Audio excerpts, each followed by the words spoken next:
Thanks, Carl. Good morning. Welcome to Second Unitarian Church. I'm John Broom, a member of the church's Board of Trustees, and my pronouns are he, him, and his. Today, we're continuing to meet virtually using Zoom as well as in person here in the sanctuary and at the Admiral on the Lake. We ask everyone's indulgence for the complications of a three-part service. We're glad you're here regardless of your mode of attending. In Zoom, you'll notice a chat feed available where you can say hello and interact and share your joys and concerns when we reach that time in the service. You can also use the Zoom closed captioning through the live transcript option. You know, when we would traditionally sing together and read things in unison, you're encouraged to do so as well, even though you're either masked or on mute. Our voices echo through the world, so we might just hear one another if we listen closely and sing with our full spirits. We're paying close attention to COVID recommendations, and you know, that can mean changes at any time. But for now, we recognize that maintaining physical distance, even while masked, is an act of love and protection. The most recent COVID information for us is on the Second Unitarian website. We especially welcome newcomers and visitors this morning. Finding a new community and making new connections can be challenging. Please know that we're excited to have you and look forward to getting to know you. So if you're new to us today, you're welcome to note that in the Zoom chat or mention it in person after the service, or if you're comfortable, give us a wave here. Feel free to fill out one of those beautiful yellow cards back on the welcome table with your contact information, and you'll receive a couple of newsletters each month. You can also note you'd like to have a name tag made for you. Now, for those of us worshiping in the sanctuary, we're not currently passing the collection plate, but if you'd like to make a donation in person, you can place it in the white box just outside the sanctuary doors following the service. There are envelopes on the welcome table if you'd like to use one. You may also, like our Zoom participants, text your donation to Second Unitarian. The information is in the order of service. Our worship today is led by the Reverend Derek Jackson, one of our marvelous group of community ministers. Our time together requires a huge number of people who make that worship possible, the music and the technical production.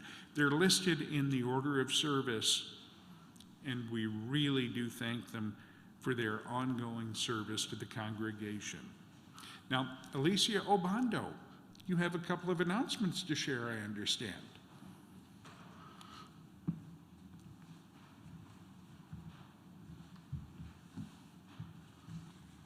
I do. Good morning. Sorry, I forgot I was making an announcement. All right, let me pull it up. Okay, here we go. So with the recent announcement that children 5 and over can now get the COVID vaccine, we are pleased to announce that children can now join us in the sanctuary after receiving at least their first vaccine. Yay! Woohoo! I'm so happy that we'll once again be able to have our children in person for Sunday services. With the holidays coming up, there are a few ways that we'd love to get the kids involved. On December 4th, the Aesthetics Committee will be leading folks in the decorating of the church. That's a Saturday. A small group of them will be decorating the inside of the church, while children and families are encouraged to come and help decorate the outside of the church. Volunteers are still needed to help decorate the outdoors, so please notify me if your kids and your family would like to come and help out with that. If your kids would like to help decorate, but coming to the church on December 4th doesn't work for you, we are looking for kids to make construction paper chains that we can hang up during this day of decoration. So let me know if your kids would like to do that, and we can arrange for you to drop off those chains at the church ahead of time. Lastly, I'm happy to announce that we'll once again be doing our annual DIY Christmas pageant on Sunday, December 12th, during our regular service. For those of you who have participated in the past, you know that there's lots of volunteers that are needed to make it happen. This is a service that we usually really like to have the children participate in, but we can also have adults participate. So let me know if you or your kids would like to play a role in the pageant. We have 16 different roles to fill. Thank you so much.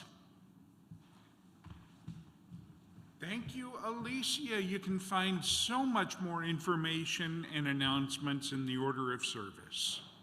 Now, I invite John Rice to come forward to deliver the call to worship.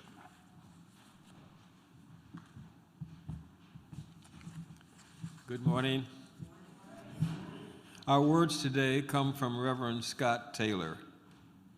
We gather as a house of stories, as a shelter shot through with memories that speak, that long for us to listen, without which we easily lose our way.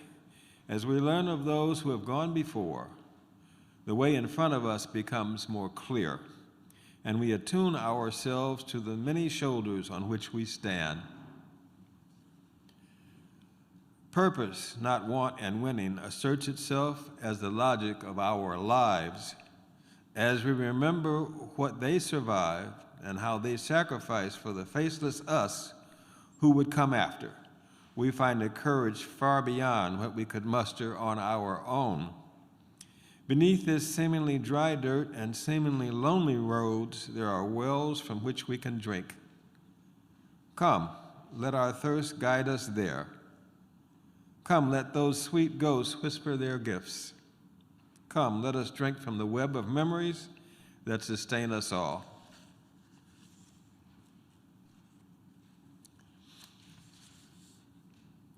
I invite you, as you feel ready, to take a breath in and out. As the music begins, let us enter our service together.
In just a moment, Ryan over Zoom, John in the sanctuary, and Harris at the Admiral will light our chalice, the symbol of our faith.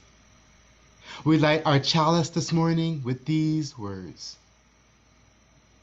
We light this chalice in honor of stories.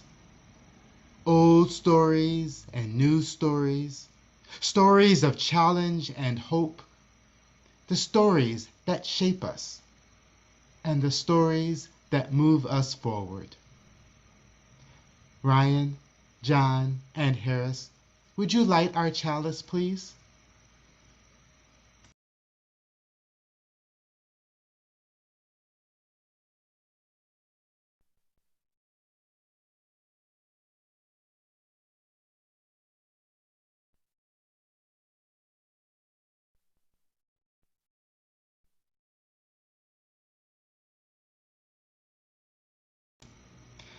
Please join in singing our opening hymn, number 108, My Life Flows On in Endless Song.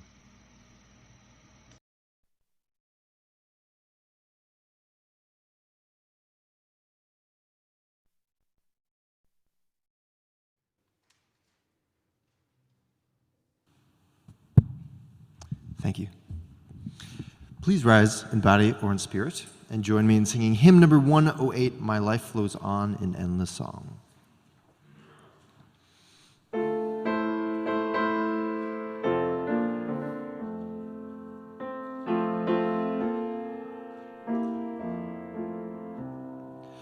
My life flows on in endless song above earth's lamentation. I hear the real, though far off hymn that hails a new creation. Through all the tumult and the strife, I hear the music ringing. It sounds an echo in my soul. How can I keep from singing? What though the tempest round me roars, I know the truth it liveth. What though the darkness round me glows, songs in the night it giveth. No storms can shake my inmost calm, while to the rock I'm clinging. Since love prevails on heaven and earth, how can I keep from singing?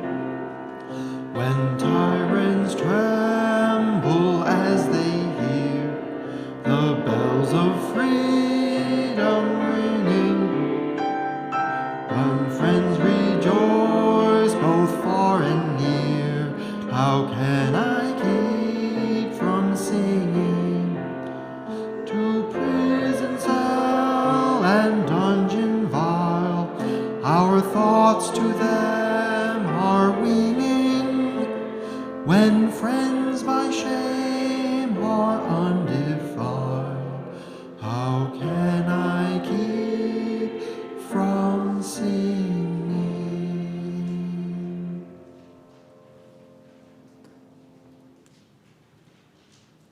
You may be seated.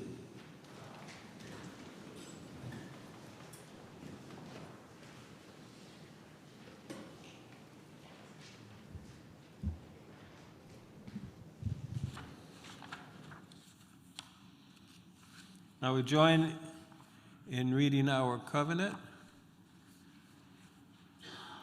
I'll start us off and we'll read and we'll recite it together.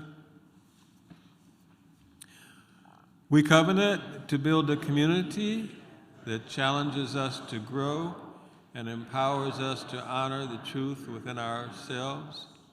We will be generous with our gifts and honest in our communication, holding faithful to a love that embraces both diversity and conflict. Called by our living tradition, we will nurture spirituality within a vision of the eternal, living out our inner convictions through struggles for justice and acts of compassion.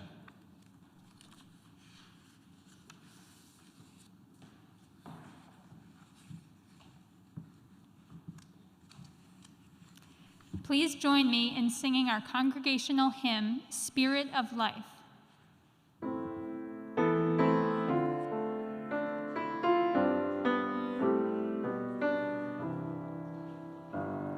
Spirit of life, come unto me. Sing in my heart all the stirrings of compassion. Blow in the wind, rise in the sea, move in the hand, giving life the shape of justice. Roots hold me close, wings set me free. Spirit of life, come to me, come to me.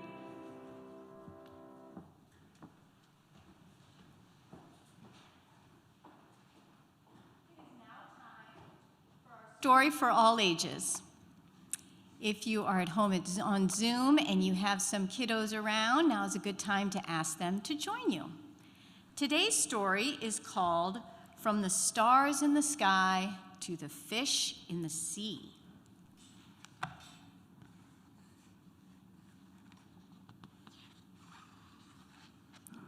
Hopefully those slides are coming so you can see the beautiful pictures. All right, well, we'll get started without them. There we go. Once upon a time, in a little blue house on the hill, on the edge of town, a baby was born. They were born when both the moon and the sun were in the sky, so the baby couldn't decide what to be: boy or girl, bird or fish, cat or rabbit, tree or star. So the baby looked a little like everything. They looked very strange. All the same, the baby's mother gave her child a bath and rocked them in her arms. "Your name," she said, "is Mulan." And she sang a song that her own mother had sung to her long ago. "Whatever you dream of, I believe you can be. From the stars in the sky to the fish in the sea, you can crawl like a crab or with feathers fly high, and I'll always be here. I'll be near, standing by. And you know that I'll love you till the day that I die." And even though they still couldn't decide, the baby felt loved. Mulan grew up to be a strange, magical child who was always changing. They grew feathers and wings to fly with bluebirds in the mornings, scales and a tail to swim with fish in the afternoons, and fur and paws to play with puppies in the evening. No matter how many things Mulan became, their mother always brought them back into the little blue house, gave them a bath, and tucked them into bed at the day's end. As the stars rose, she sang, "Whatever you dream of, I believe you can be, from the stars in the sky to the fish in the sea." And Mulan felt loved. One day, it was time for the child to go to the school. They were so excited. They grew a tail of peacock feathers and a coat of tiger stripes. "Have fun," said Mulan's mother. But when they got to school, the other students were either boys or girls. They had no feathers, no scales, no fur, no fins, not even any sparkles. No one invited Mulan to play. One little boy ran up to the child and asked, "What are you supposed to be?" Mulan didn't know how to answer. When they came home, their mother asked them how they'd liked school. "It's okay," said Mulan. "Did you make any friends?" "Not really," said Mulan. That night, Mulan's mother tucked them into bed and sang, "You can crawl like a crab or with feathers fly high, and I'll always be here, I'll be near standing by, and you know that I'll love you till the day that I die." And Mulan felt loved, but also worried. The next day, they wore a turtle shell and porcupine spines, and no one poked Mulan. But the other children still pointed and whispered. "Did you make any friends today?" asked their mother.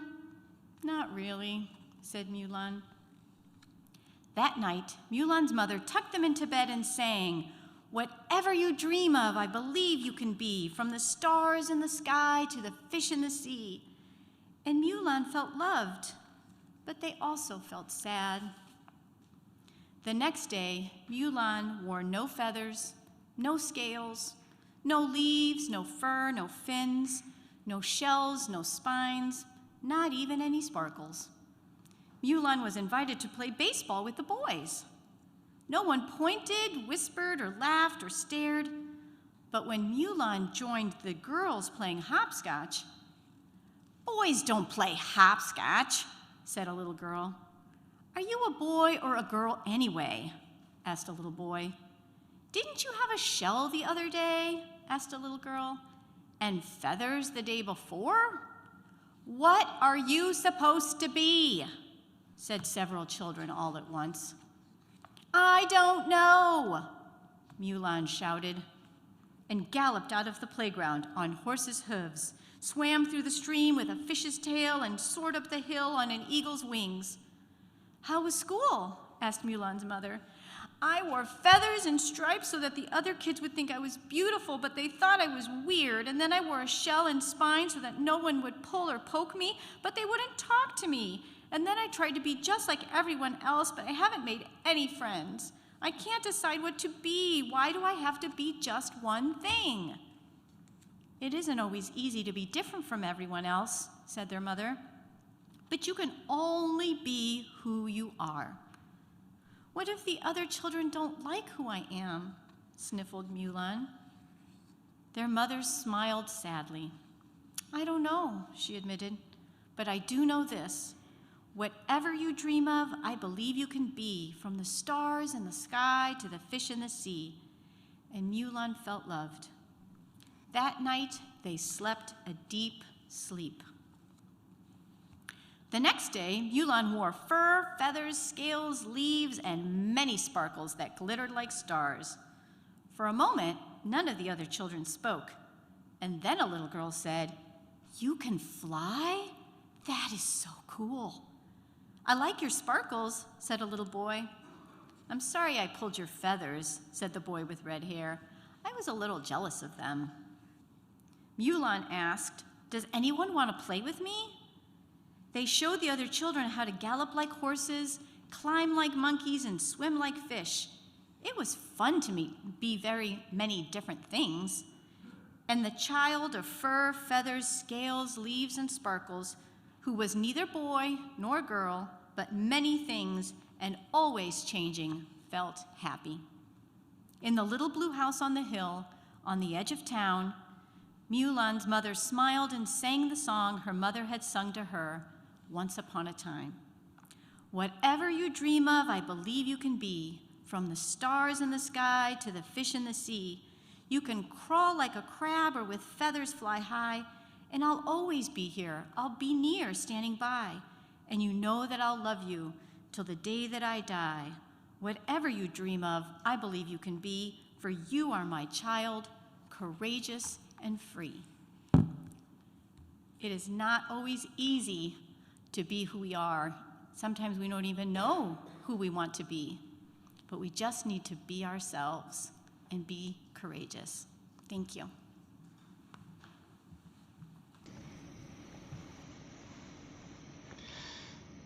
Each year, we all make a commitment, a pledge, to support the ministry of our church. In addition to this contribution, each Sunday we take a collection so that we can share with those doing justice beyond our church community. While we are unable to come together in person, you can still share your resources. To make your contribution, you can send a text and follow prompts. We will have the number on your screen as the music plays for the offertory. For the month of November, we are sharing our plate with the Unitarian Universalist Service Committee. This morning, we will hear some words from Elaine Vozar about our Music and Cookie Sunday and the Mitten Tree.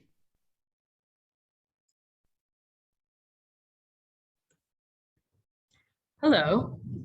So good to see you on this post-Thanksgiving day. I'm sure you all have the plate share happening at your own house. And that is all going to be collected in December. But I wanted to let you know about some opportunities that we have to prepare for coming up in December. Next week, the sanctuary will have a mitten tree, which is where we bring new winter wear, hats, gloves, scarves, and socks to the church and put them on the tree as decorations through the month of December. And then in January, they will be donated to Cradle to Crayons and distributed to those in need. We will also be having a annual cookie sale on Sunday, December 19th after the service in the Palmer Room. So those of you who either want to make holiday cookies or bring holiday cookies, this is the time to start thinking about that. And that is also a fundraiser through Second Unitarian. And finally, the Admiral has been very generous with us this year by allowing their accessible space to be used for people to gather from our services. And we have talked to them about fundraising, and they do their own annual fundraising campaign this time of year to provide gifts of appreciation to Admiral employees. And so as not to distract from that, if you would like to make a donation there, that is also fine.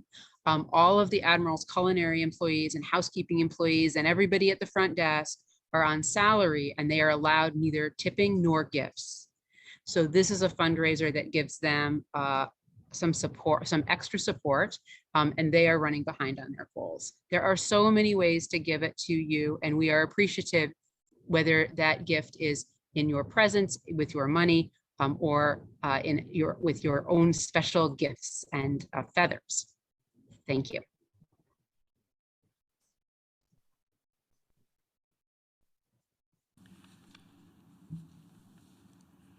Now I invite you to join me in reading our Offertory Words. The words are printed in your order of service and are on the screen. This church is the community of ourselves. Its energy and resources are our energy and resources. Its wealth is what we share. As we contribute to the life of this community, we affirm it and enable its participation in the larger world around us. The offering will now be generously given and gratefully received.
I invite you now into the spirit of prayer and meditation. Let us start by breathing together. Take a breath in and out. We begin in thanks, thankful for the breath in our lungs, the beauty of the earth, and the strength of this community. We hold in our hearts those who care for family in ill health, those who live with grief or chronic pain, those struggling with addiction or illness, seen and unseen. We are with you. For parents and teachers and all those whose primary spiritual practice is caring for children, we are with you. We pray for our neighbors in prison, for those who are struggling to stay afloat in the midst of poverty. We are with you. We pray for all those living in harm's way. We pray for our planet and commit to work that will lead us away from the harms of climate chaos. We pray that wisdom, compassion, and empathy guide the leaders of our world. May they and we be instruments of a just and lasting peace. Our lives are blessed by those who knowingly, with curiosity and courage, face their final days. For those locked in concentration camps at the border, held in cages and inhumane conditions, for those in ICE detention centers here in Chicago, we are with you, and we commit to doing more. For those struggling with fear and anxiety right now, we offer our prayers of comfort and care. For those who face the loss of a job, financial resources, and security right now, we offer solidarity and a commitment to share what we can. For those struggling with the impact of isolation, we promise to reach out with love. Into this shared silence, I invite you now to speak the name of anyone you wish to lift up into the loving support of this community.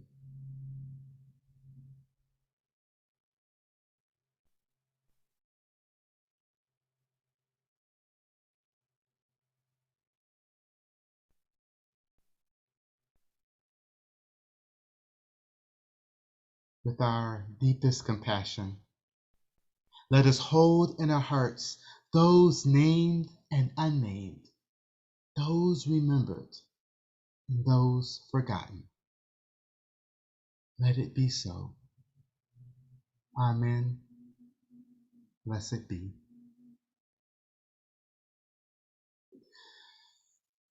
At this time, John will light 2 candles, one representing the joys and celebrations we are experiencing, and another representing the concerns and sorrows we are holding.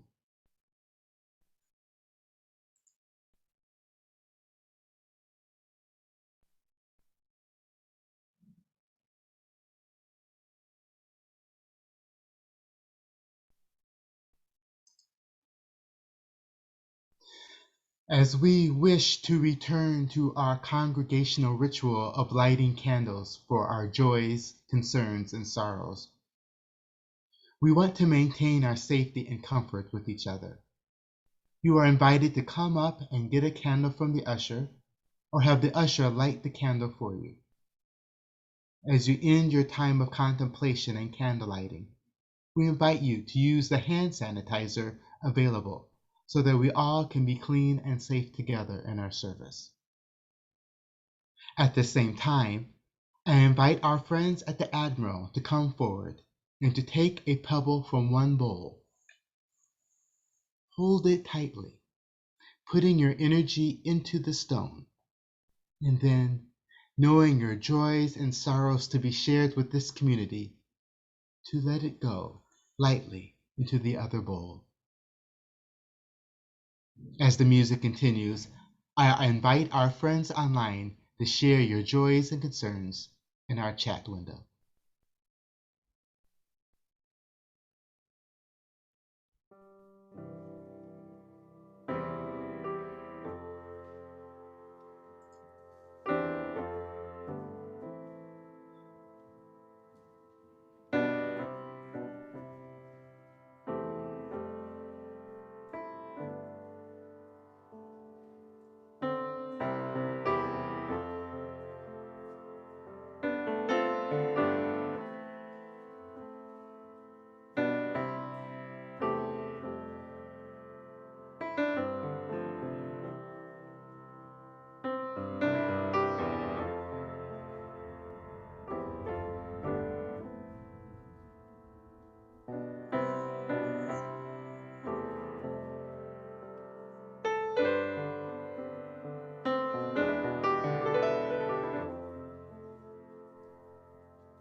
We hold all of these joys, celebrations, sorrows, and struggles close to our hearts.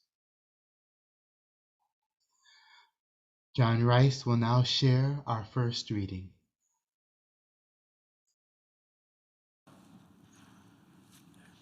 Our first reading this morning is from Sophia Lyons Foz, quote, "It matters what we believe," unquote. Some beliefs are like walled gardens. They encourage exclusiveness and the feeling of being especially privileged. Other beliefs are expansive and lead the way into wider and deeper sympathies. Some beliefs are like shadows clouding children's days and fears of unknown calamities. Other beliefs are like sunshine, blessing children with the warmth of happiness. Some beliefs are divisive, separating saved from unsaved, friends from enemies. Other beliefs are bonds in a world community where sincere differences beautify the pattern. Some beliefs are like blinders shutting off the power to choose one's own direction. Other beliefs are like gateways opening wide vistas for exploration. Some beliefs weaken a person's selfhood. They blight the growth of resourcefulness. Other beliefs nurture self-confidence and enrich the feeling of personal worth. Some beliefs are rigid, like the body of death, impotent in a changing world. Other beliefs are pliable, like the young sapling, ever growing with the upward thrust of life.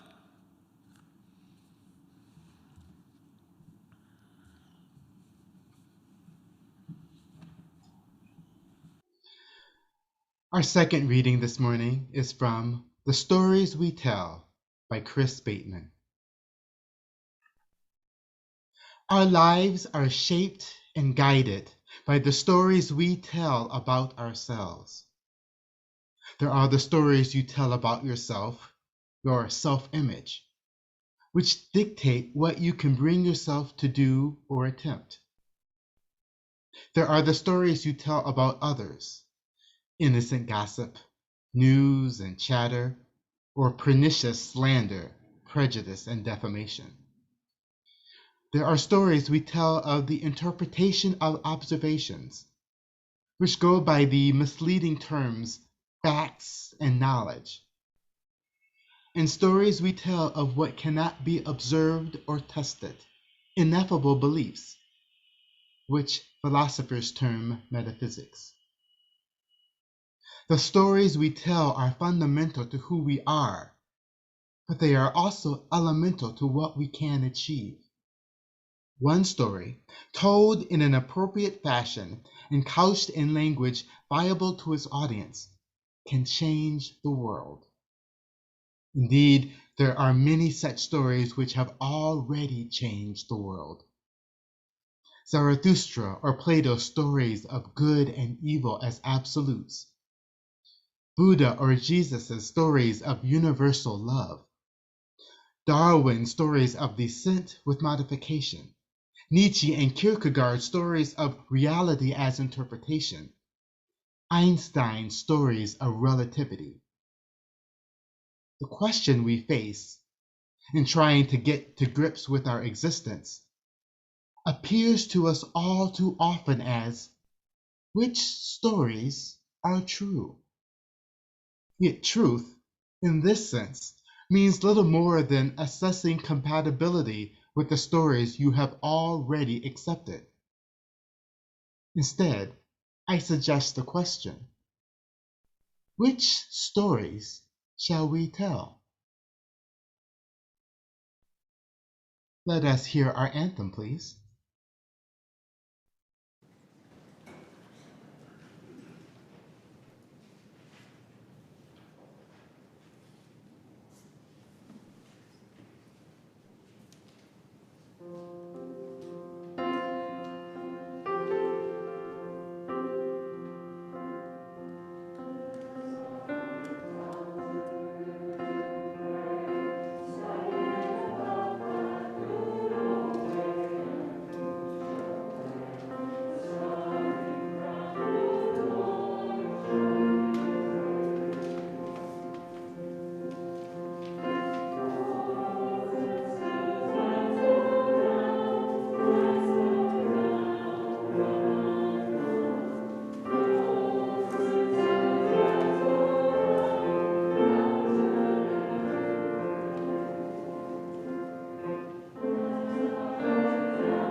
Once upon a time, a long time ago, in the beginning. So what happened was,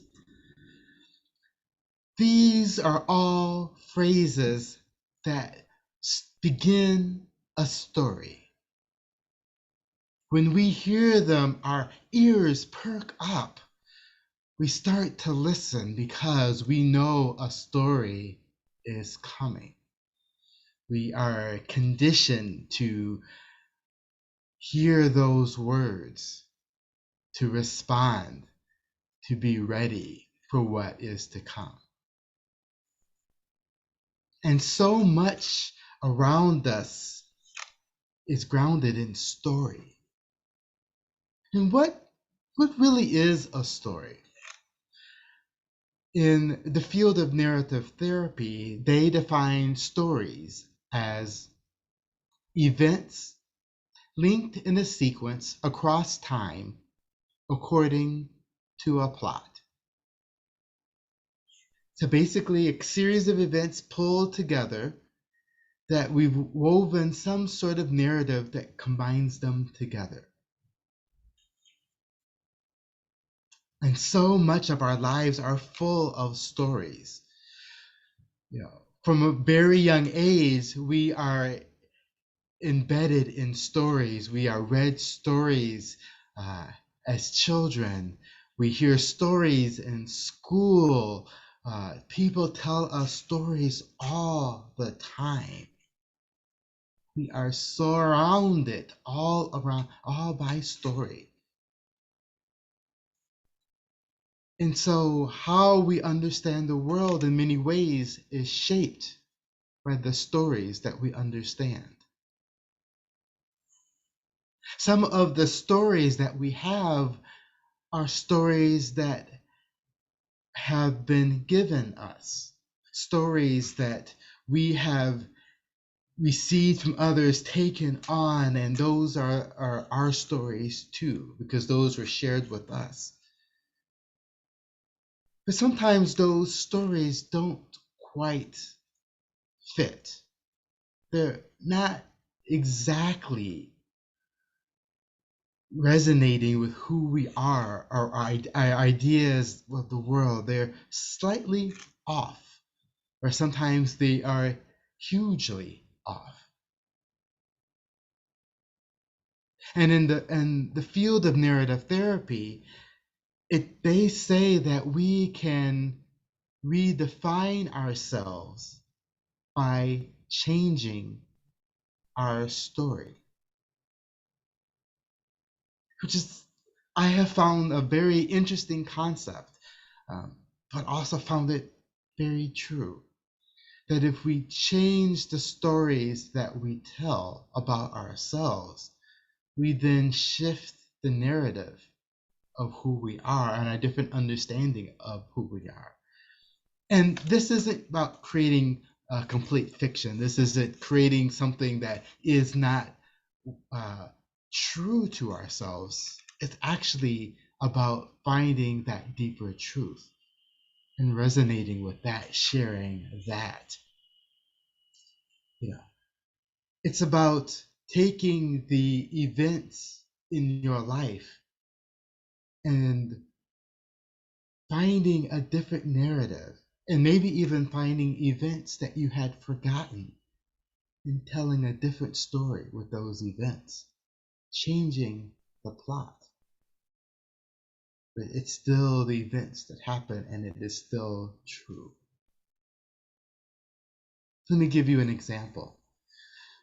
When I was young, and probably in elementary school and even before, I loved to sing. I would sing all the time. I sang in the children's choir at church.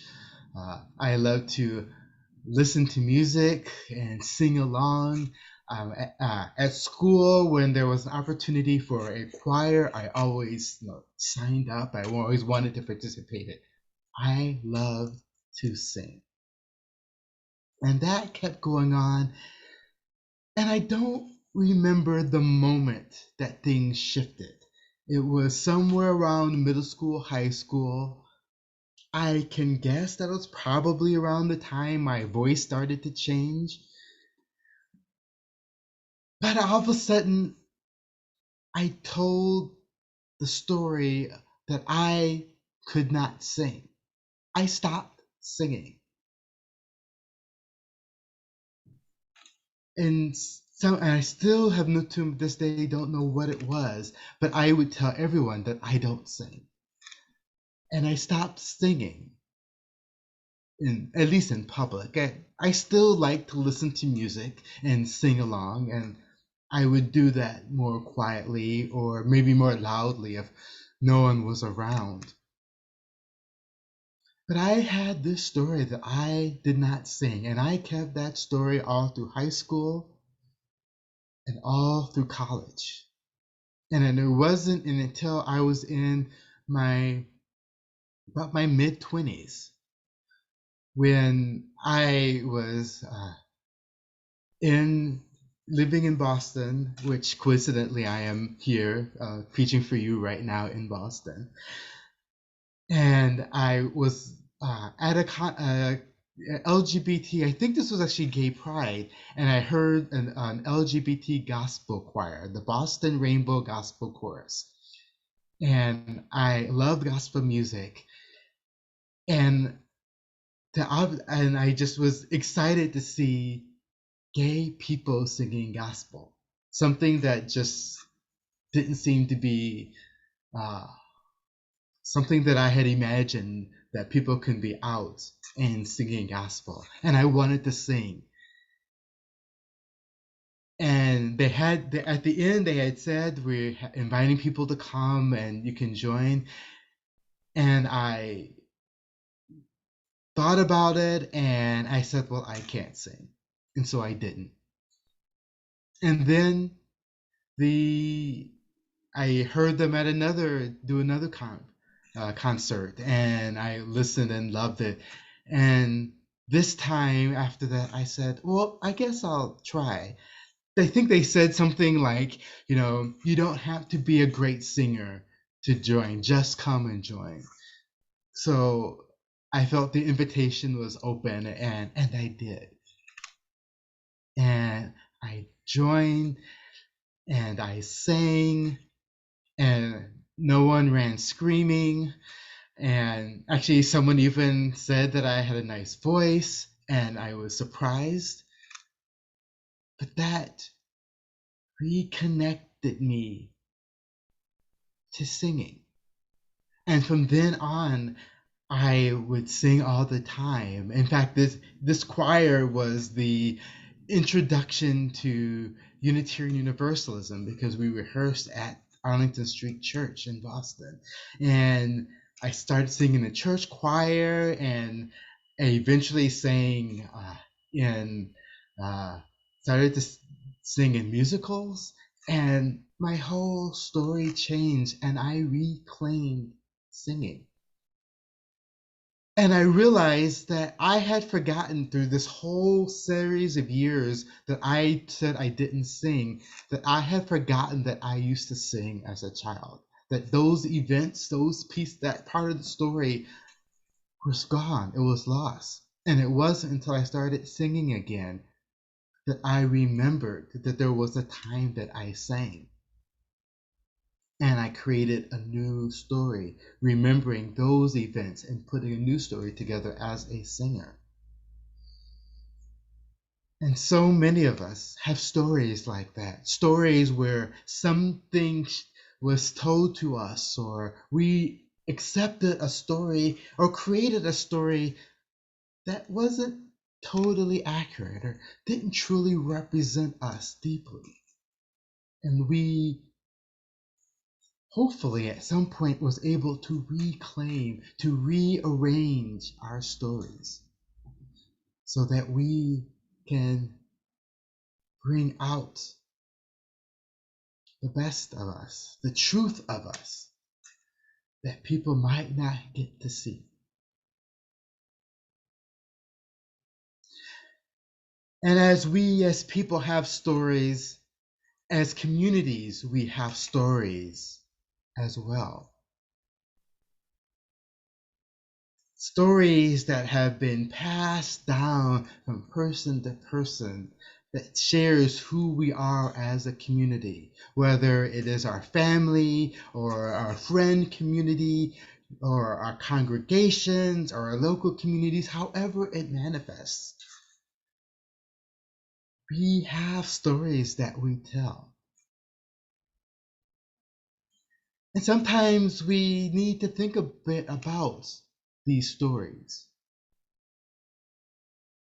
What are the stories that have led you to be the group of people that you are? And what stories might lead you to be the people you want to be?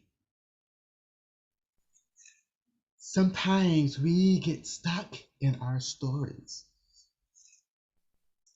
and we aren't able to see a way through to being who we want to be because we are so caught up in the stories of who we think we are. And sometimes we can even be so caught up in the stories of who we want to be that we aren't able to see the story of who we are so that we can do the work that will help us move towards that who we want to be. And as I've noticed over time, looking at people and engaging in different communities, I noticed that as individuals, we often tell stories that limit us. And as communities, we often tell stories that are aspirational, that we have not yet lived into, yet we tell those stories as if they are true now. I've seen that happen in the many congregations that I have visited over my years as a UU. Every congregation that I have engaged with talks about openness and welcome as central and how good they are at that. And as if you read the materials on the website or look at the order of service, you get so excited about how open and welcoming they are. And then my experience at some congregations is that I have attended, and then before the service and after the service, no one talks to me. In fact, I attended a church and they said, grab a red cup and that will show that you are new or you are visiting and someone will talk to you. And I remember sitting in coffee hour with this bright red cup and no one was talking to me. Or walking into a congregation and someone asking, oh, is this the church that you, are you sure this is the church that you mean to be at? Kind of surprised that I would be coming to that church. And yet all of them had openness and welcome as part of all of their materials. And so sometimes we need to question the aspiration and the reality that we are, and we recognize that this is where we want to go, but we are not there yet. And balance that aspiration and our own truths. And we also have to think about the stories that are not being told, the stories that have not been shared, the voices that have come and gone, that have been part of shaping who we are, and yet we don't even know their names. We don't even know what they did, but we feel the impact of their presence. Or some we don't even feel the impact because we never got to know them as well, and yet they are part of our story. So I invite you to think about your personal stories and the collective stories you have as a congregation, as to you. Do we tell the stories we really want to tell? Are our stories limiting us? Or are our stories too aspirational? How can we change our stories? Take all the events that have happened in our lives, in our experience, and craft a new narrative that more truly represents the stories we want to tell, and tell those stories, to bring in the stories that are missing, and shape a new narrative, and shape a new way of being in our world for ourselves, and for our communities, for our congregations, and for our families. And so I close this part of our story together. And although I cannot guarantee a happily ever after, I do wish that for each and every one of you. Blessed be. Please rise as you are able in body or spirit, and join us now in singing our closing hymn, number 311, Let It Be a Dance.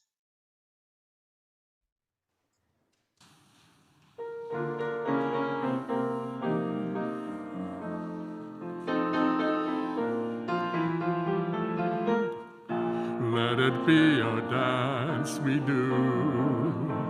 May I live this dance with you through the good times and the bad times too. Let it be a dance.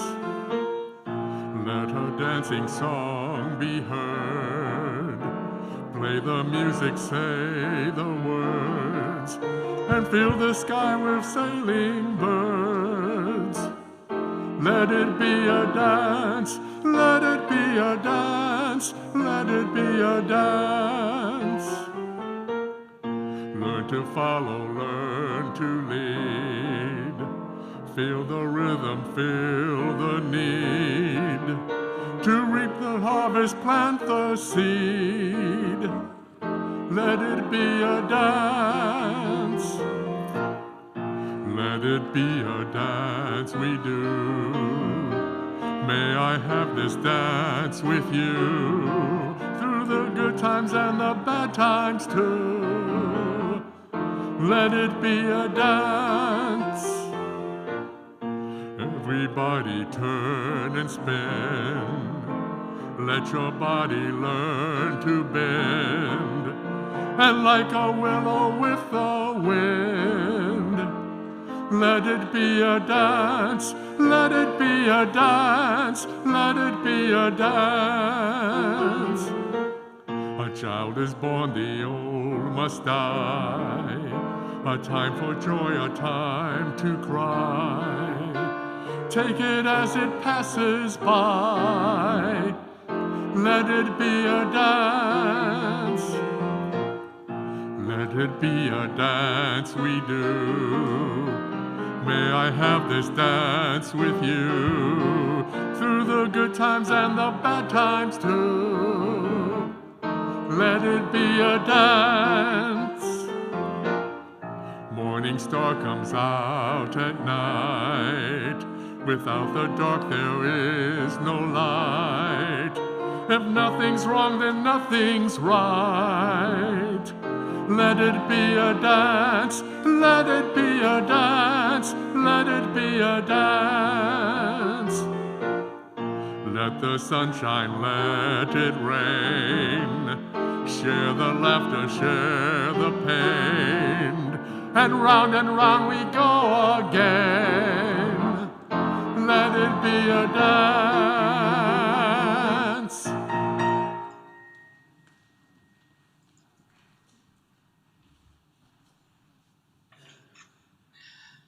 I invite you to cross your hands over your heart and hear these words of benediction. We are a people of stories. May the stories we tell give us purpose.